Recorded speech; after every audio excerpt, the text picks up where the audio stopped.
Hey, what's going on, you guys? Everybody out there, I hope everybody's having a good day. I'm back at the beach, and I wanted to. I watched that one that I did a couple days ago, and it kind of made me like dizzy. So let's try and film something today with less talking and more beautiful ocean without it shaking so much. Uh, but what we're looking at are pelicans, and they are really cool. Um, you can always identify pelicans because they look like little pterodactyls. They're shaped the same and they fly the same. All right, so I guess what I was saying was I'm going to take you guys on a little walk down here, and depending on whether the tide is low enough, depends on whether we can get to this spot, I think. Um, yeah, so let's go for a walk on the beach again. Except this time we're going, you might be able to tell, we're traveling south today.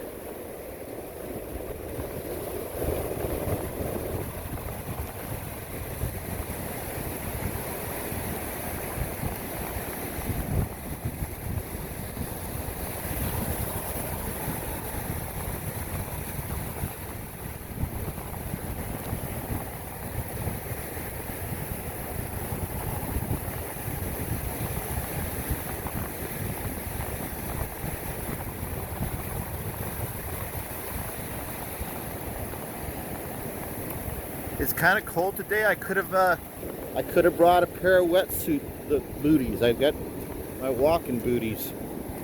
Like they're socks. They're like neoprene socks, and they work really good.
There's a couple spots. We're not going to this spot right now, but there's another spot that dead on looks just like the cave area from Sigmund and the Sea Monster by Sid and Marty Krofft, the original one with Johnny Whitaker. Not filmed here, but it looks the same. I'm pretty sure that was filmed in Malibu, but I don't know for sure.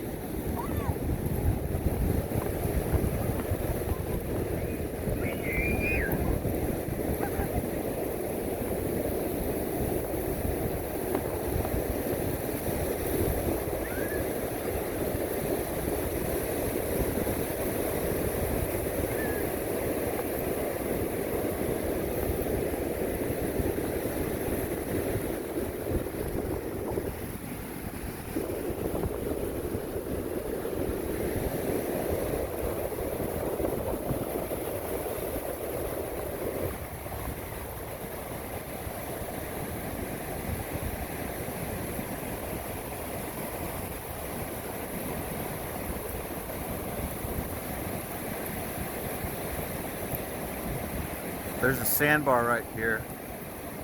I'm surprised there's nobody out, but maybe that makes no sense. I mean, it's not a bad day. This is a surfable day out here. But yeah, this is a nice spot where we're at right now. Easy to get out and easy to catch waves right here.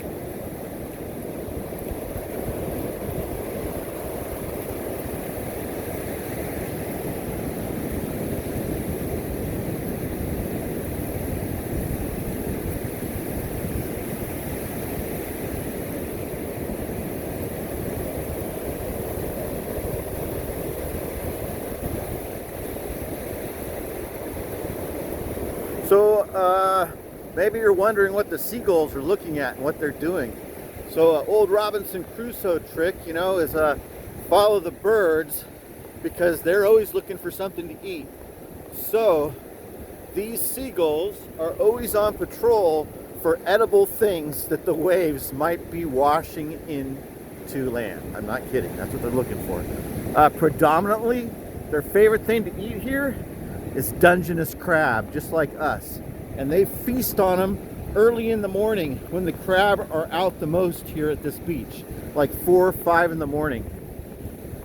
If you get here at like 7 or 8, it's like a killing field of dead, half-eaten, partially eaten crab by the seagulls. And then nowadays, just as well, the ravens, the Heckle and Jekyll characters that are highly intelligent, and you can totally tell the difference.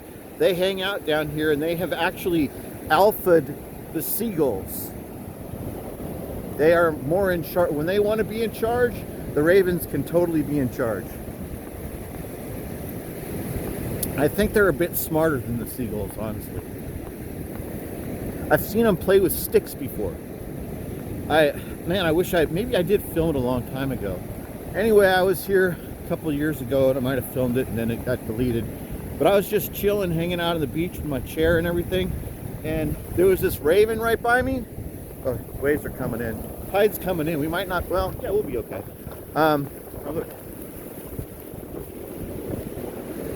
What was I talking about? Oh, that raven.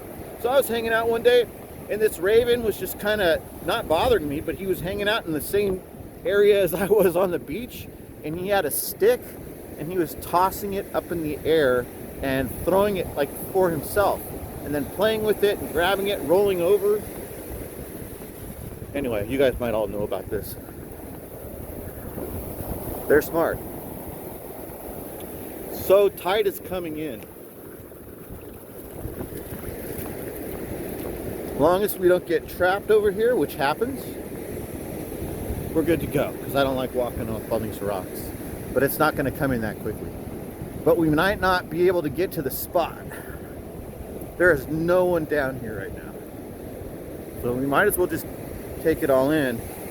And as I mentioned, Robinson Crusoe style.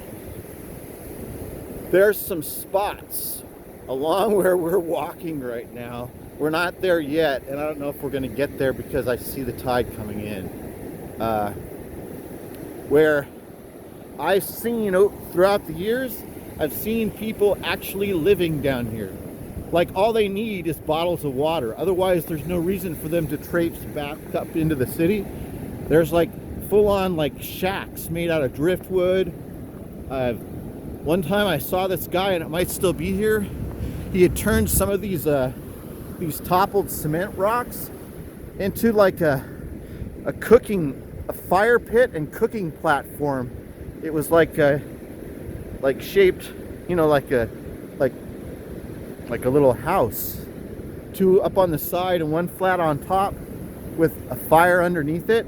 And he was cooking fresh Dungeness crab right there. He would just smash them and then put them on top of that hot rock and they would broil.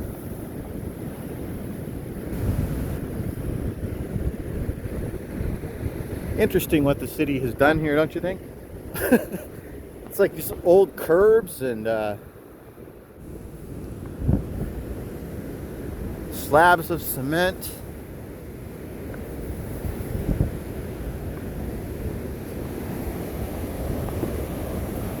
But see what I'm talking about? So The further we get down here south, we're going to come to some spots where there is no road access.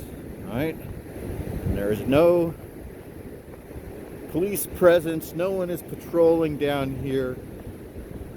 It is like you could actually live here with, other than the water situation that I mentioned, you could live down here. So it never gets really cold, and it never freezes here.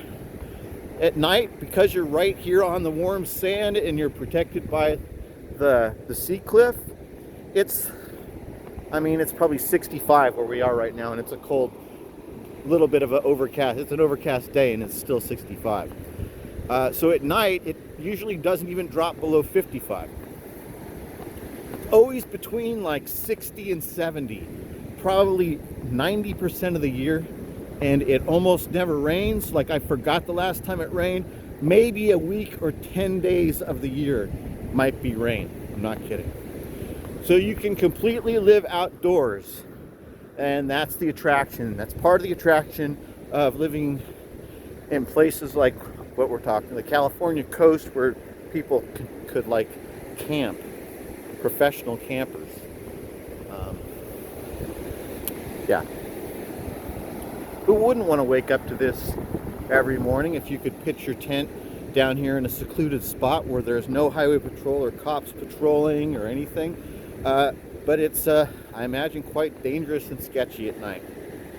But the further you get down here, the less chance there is of any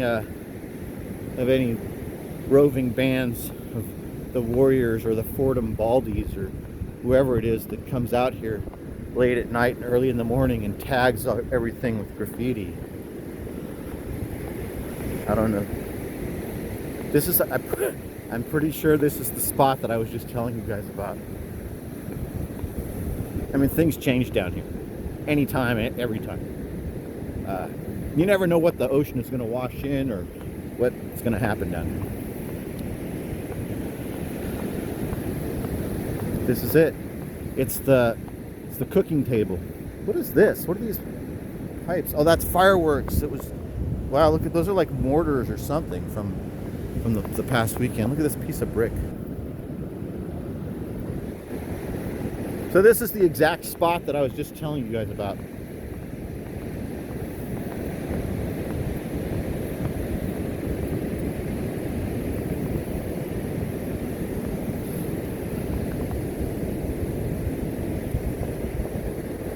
You can even see on the top of the rock.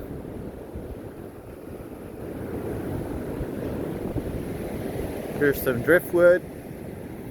There used to be a lot more driftwood in the olden days. The olden days. By the olden days, I mean like the 70s and the 80s. There was enough driftwood to make little driftwood cabins when we were kids. We would make them, like stack. It was fun. See what I'm saying? This spot right here, see where all these seagulls are? The reason why all these seagulls are right here is because there's something to eat here. Remember what I told you about the currents and the sandbars and the reefs? This is one of those spots. I mean, who wouldn't want to camp here and live here right on the beach if you could, Robinson Crusoe style? I don't know, normal people, that's it. People that aren't mentally ill. See what I'm saying? See, look at this little spot right here. So on a hot day, which is in like the 70s, like 75 or 80 degrees, this place is absolutely beautiful. Like, I mean beautiful. Like Island of the Blue Dolphins beautiful.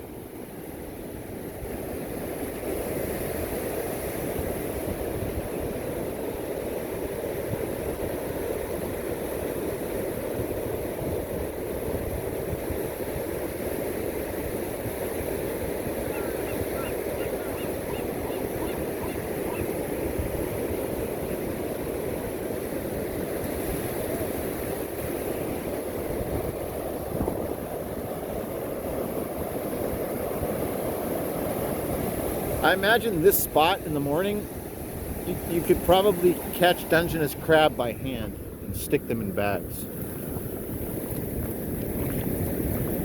I mean, that's completely illegal, obviously, and I would never do it, but that's what I imagine the attraction. That's what that guy was doing that I saw cooking those crab a couple years ago. I think that's a scallop we just looked at. That was a scallop.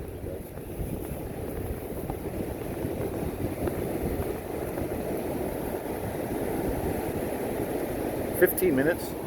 Let's head back.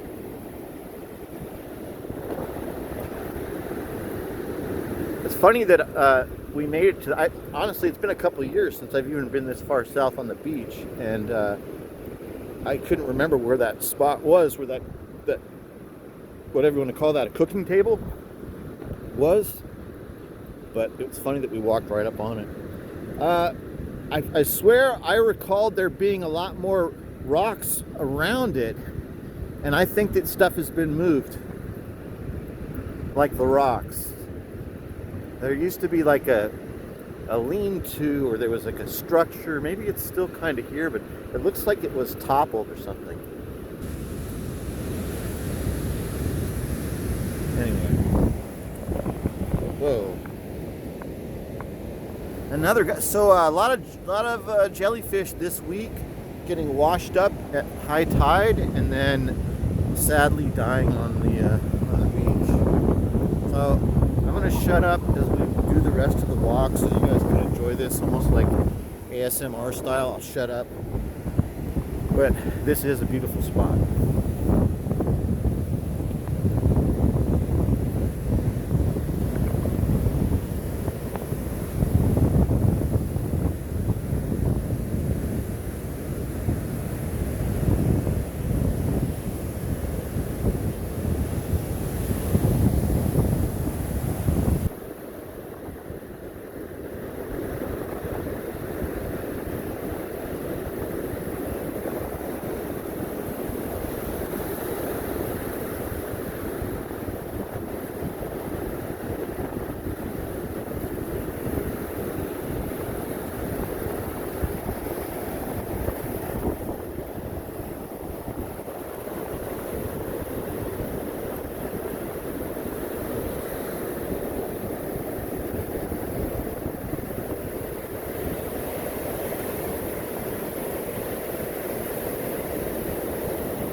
Alright guys, thanks for joining me and hanging out. I hope this turns out to be more watchable than the last beach video, and I hope you enjoyed it. I hope you have a great day or afternoon or evening, and I will talk to you guys later.